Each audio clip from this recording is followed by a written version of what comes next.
Hey, welcome back to Milton Daily Homes. Chuck here. And so we've got a list of 12 properties from the Toronto Real Estate Board feed, and we have 2 from the Oakville Milton feed. And there's still some confusion about what actually happened about a week and a half ago. So the source material comes from those 2 real estate boards.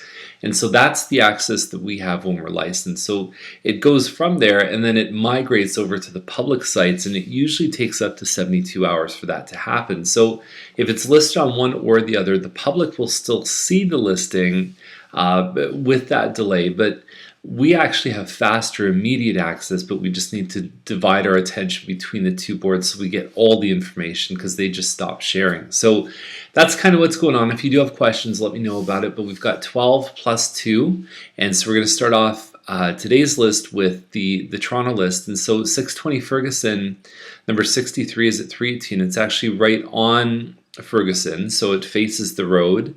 I believe there's 2-car parking in this one. It might be a smaller car that you can put in the front, but it's a pretty open concept layout. Like there's Ashfield cherrywood models that Madame sells that are probably 150 square feet smaller than this one for the same price. Now these guys have some condo fees. Look like someone kind of frolicked in that bed, but I know sometimes that's how the bedspreads go. They have a little bit of lumpiness to them, but there it is. So it seems like you can get more square footage here. Now just keep in mind that $50 fee a month, which covers garbage removal and snow removal. You want to consider that a carrying cost, which if you put it on a mortgage is probably somewhere around $10,000 in purchase price for a $50 payment per month. Now cost again is at $327.5. Being on the first floor is certainly an interesting dilemma because it's not like these guys are, in the ghetto. It's not. I don't think it's much of a safety concern, but there are people that still believe that it is. So you do have some access to green space. You can move your furniture in easier. I think there's a lot of things that benefit this one. The big question is just what side of the building it's on, because one side faces the parking lot, one side faces the green space. So that's the main value point on this one. It is one of the larger units, although there's a lot of bigger units in this building. 1,000. Is there much of a difference between 1,000 square feet and 1,100 square feet? Not as much as you might think, but sometimes you do find that it does open up the floor plan a little bit. So Mark Street is 348.9. It's an end unit, Brent Ridge. It's just under 1,300 square feet. It's the 2-bedroom version. And so you've got your eat-in area. It's the only model, a 3-story with a single garage that actually has an eat-in. And looks like it's designed pretty well. I don't see a lot of fancy upgrades in here, but being under 350 is a good spot for them. August 13th is the date they put in here. Usually when you find that kind of, the way that that's listed with a specific date, it usually means that they have something in mind. And giving them that date might give you a little bit more leverage to negotiate other parts of the deal. Now Baverstock is at 349.9, and so this is a huge townhouse for this kind of money. Normally if you see 349.9, just like we talked about yesterday, it's 1,130 square feet, 1 bathroom upstairs. So this one actually has 2 bathrooms upstairs, 1,300 square feet. And really, I mean, the neighbor a couple doors down just sold the same model at $375, and then there was another one on the street that actually sold for $10,000 more than this one. So it's yeah, I think that this one could be a good deal. I think there's definitely looks like there's some work that needs to be done in here, but even if you put some work in, $10,000 goes a long way, especially if you're just hiring a cleaning lady and putting some new carpet in, that kind of stuff. It's really not terribly expensive. So that's a great deal. Under $350, it's going to get a lot of attention. Having 2 bathrooms upstairs is a huge feature there. So this one at $354.9 is about 75 square feet less, but you lose the bathroom upstairs. I would say the layout is pretty similar. This one tends to have dining, kitchen, family room all together in an L shape, whereas the previous one has a separate dining room in the front of the house. But this one even seems like a good deal. There's no photos yet, but we can wait and see about that. We've got Holly at 364.8. It's a link home, so it probably is attached underneath by the foundation or by a concrete slab underneath, but it looks functionally like a detached home. You've got what looks like some laminate floors here, some crown moldings, and it's a good price really for anything quote unquote detached, or at least looking detached. I think that it's in good shape. I like the shag carpet in the basement. You have one full bathroom upstairs, and then you have a powder room on the ground floor. Bit of finished area in the basement, I think, is a good thing. That's a very, very solid deal. Homes like that were selling even a year ago for around that price, so I think they should do really, really well. 384.9 gets you this one on Holly. So for 20,000 more, you're moving now to an attached home, like more attached than a link, I suppose. And it looks nice, it's clean and tidy, but I would definitely be taking the detached home, or the link as we call it, before this one. Collis Court is at 414.9. It's this model actually has special meaning for me because it was the model that I moved into. Not this particular house, but the floor plan was the same one that I owned when I first moved to Milton. So it's called a Coleman model. It's about 1,380 square feet. Come in the front door. They've got some wainscoting here. They've got some moldings. You got to be careful with the scale of furniture, but this room could be a little home office or a dining room.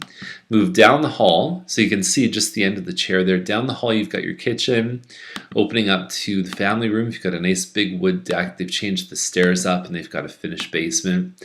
A nice version of this home sold last year on Evans for, I think, close to $400,000 without a finished basement, same as this one.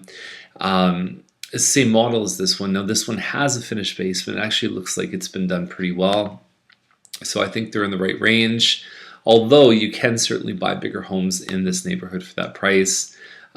Maybe not including the finished basement. So they're in a good spot. Abilene is at 439, 1725 square feet. You've got your 9-foot ceilings. You've got a pretty big living area, just one living area in the front. And then you've got 3 bedrooms. So there's a couple things that in this price range for a semi-detached, you can get a little bit more size. You can also get a 4th bedroom. These guys look like they're playing a good amount of quality here. And it's possible that this one might only be linked by the garage, and the 9-foot ceilings probably adds around $5,000 to something like this. So it's I could see them certainly selling for close to what they're asking, but you do have options to pick up that 4th bedroom and maybe a bit more size. So Tyrone, 457. It's a 1,600 square foot home. It's one of the Madmead Spirit plans, and so it's one of the smallest 4-bedroom homes that they do offer. The kitchen looks pretty good. It looks like the higher ceilings in here. And yeah, they could have replaced the carpet on the main floor. It probably wouldn't have lost the money if they had to put some hardwood. But the 4-bedroom, I think, is a big advantage at 457. They're not huge rooms, but they serve a purpose. If you really need the 4, that's one of your best value picks. So McNeil is at 729. 3420 square feet, and it looks like it's been kept well. You've got your dark kitchen cabinets, which most people, I would say, are not opposed to. Now, the cherry wood floors can be a bit of a tough sell for some buyers. The really red tones doesn't always resonate with everyone, and they've done some custom work in the ensuite as well. McNeil's great. It's close to there's a park right at the end of the street. It's in a great school district in Hawthorne Village, and you've got 5 bedrooms here too. So $729 to me seems like good value. If it shows half decent, I think they've got a real shot there. Winter Crest is at $799, so you've got a finished basement here. You've got the extra wide lot here, so 69 feet. These are normally 50 by 100-foot properties, but because of the corner, you've got a little bit more space. That's a good size. There's homes in Old Milton that are 50 by 100 that really, that I think aren't in the shape that this one would be in. It's probably, I'd say, about 8 or 9 years old. 5 bedrooms, 6 washrooms, finished basements done. It looks like there's a little kitchenette downstairs, possible kind of separate apartment. And wait for the photos on this one. It doesn't look like it has any hardwood floors. It looks like the Coleman, which is around 3,000 square feet. So we'll get to Centennial Forest, which we're now on the Oakville Milton real estate board. There's only some outside shots of this one. And you can see the stone and stucco on the outside. It's actually in Drury Park. Nice and close, mostly a seniors building, 50 plus crowd. You can walk to the mall, which is a good thing. You can walk downtown if you wanted to. There's some trails nearby. And it's a pretty big unit. It's about 1,300 square feet. The condo fees are a little bit higher, but they do tend to subscribe to the model of offering you more instead of maybe being at 300, and it doesn't include heat or hide or anything like that. So that's what's going on with that one. And then if we scroll to the next one, we've got Beard, which is kind of funny for me. So this whole area is Hawthorne Village, really one of the first phases that Mattamy built in town. So it's probably like 11 years old. Now, if you read the description on this home, it's a semi-detached 494, which would by far break the record in this neighborhood. Now, it's a finished basement. It's got a single car garage.